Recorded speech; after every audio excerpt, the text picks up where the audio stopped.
call this beat Will Smith, cause it slaps hard. Hear it not when I pull up on your boulevard. The fourth lesson that I learned from being a simp was that when a woman loses interest in you, 9 times out of 10, it's because you changed in her eyes. Now, what do I mean by that?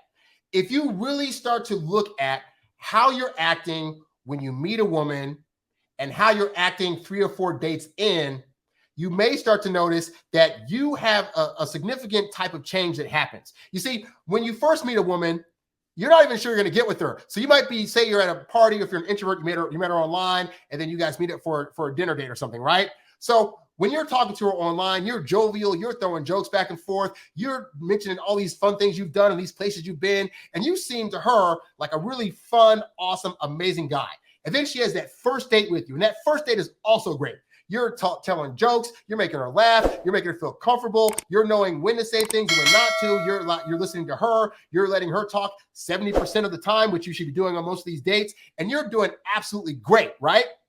But what typically happens is this, is that you're doing that, right? So say that first date goes great, and then the next day, even though you shouldn't be doing this, you hit her up and say, hey, just want you to know I had a great time on the date yesterday. And you hit her up like in the morning, right? Crickets. You're sitting there like, okay, I just sent her a text. I know she read it because I can see it's on red, but she didn't respond back.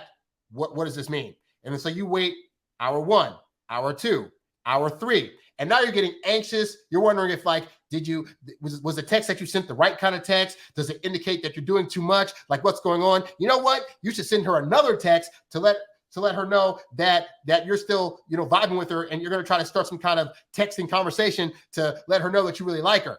So you send something else random. Hey, so how's your day going? Hope all is well. LOL. And you hear nothing back. So now it's like 3, 4, 5 hours now, and now you're freaking out.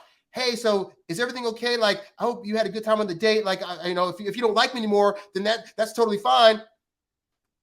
Meanwhile, unbeknownst to you, she was busy all day at work. Like she read your text in the morning, and then her boss hit her up with a call saying, hey, like we have an emergency happening like right now at the job. You got to come in right now. We got to fix this crap. And she's thinking, oh crap, I would respond back like a little bit more than just like, thanks a lot. You know what? I'll get back to him after this emergency crisis. So she goes into work, and all of a sudden stuff happens. Or she's a teacher. She's got to teach kids all day. Stuff happens. But the point is, she gets back to her phone at like 4 o'clock in the afternoon, like, oh crap, let me respond back to that guy because I totally forgot to. I had other texts that came in, I had other business things, and let me just get back to him. And she opens up her phone, and now she's looking at all the texts that she got, and the impression she had of you on the date was a strong, confident, funny guy. And the impression she has of you now on the phone here is a needy, anxious, low self-esteem, not so sure of himself guy. And so now in her eyes, you have changed to somebody that wasn't originally who you presented. In other words, who you were on the date and who she's seeing on her phone and who she's hearing about potentially in other interactions is now a lie. And this is when her interest starts to dwindle, because now she's wondering, is this how he always is? Or is the confident version how he normally is? And this is just a fluke. I don't know, but given the experiences that I've had, I'm going to err on the side of this is actually how he is. And now I got to start losing interest. And this happens so many times with like, I've had women friends that are like, man, he was such a good guy. And he was on those first couple of dates was great. But then like he started blowing up my phone. He started showing signs of jealousy, of neediness, of not trusting me. And it turned me off. And so you got to look at you. It hurts when a woman that you had high hopes for starts to lose interest. But if that's happening on a repeated basis, you got to start again looking at how are you acting when women first meet you, and then how you acting later on. If you're confident and strong and funny when they first meet you, and then within the span of not even a month, you're turning to that guy that wants to have serious conversations and wants to talk about what this means, and you're, trying to emote all these feelings and trauma on her. That's not the guy that she was trying to go after, but that's the guy you're showing her now, and that's going to cause her to lose interest. So really study your behavior, because I can guarantee you, you've probably lost women that actually would want to stick around, but you started simping.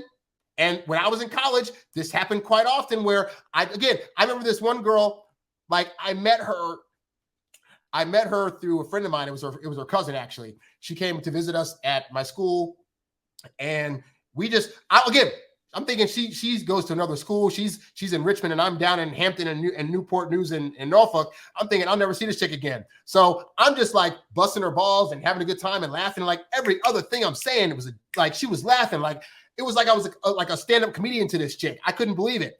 And so ultimately, at the end of it, I was just like, hey, if I'm ever back in Richmond visiting my mom, like give me your number and I'll hit you up. And she did it. And like a week or two later, I remember J-Lo had a movie come out called Made in Manhattan. And I had a free ticket to a pre-screening of that in Richmond. And I had 2 tickets. So I hit her up and said, hey, I'm coming down to Richmond to stay with my mom, but I'm going to go see this movie. Do you want to go? Instant response. Oh, yes, absolutely. So great. So I took her out. Well, this is gonna go into the number 5 reason, but like I took her out, we had a good time, and then we get back to I go back to drop her off at her place, and I drop her off, and then the next few times I tried to hit her up, I kept doing this weird thing where I'd hit her up and say, hey, so and so, what's going on? And she'd be like, oh, hey, what's going on? I'm like, yeah, it's Harry. Like I would say my name to her every time as if she had a bad memory, and I did that enough times where it got really, really annoying, and like it was just like she just got turned off. And so, but that's because again, at this point, I go from being the confident, funny, jovial guy when she first met me to like this guy that's not sure if I'm even important enough to remember. And she was out. What the French toast? What the French toast? Brothers mad and they still trying to do the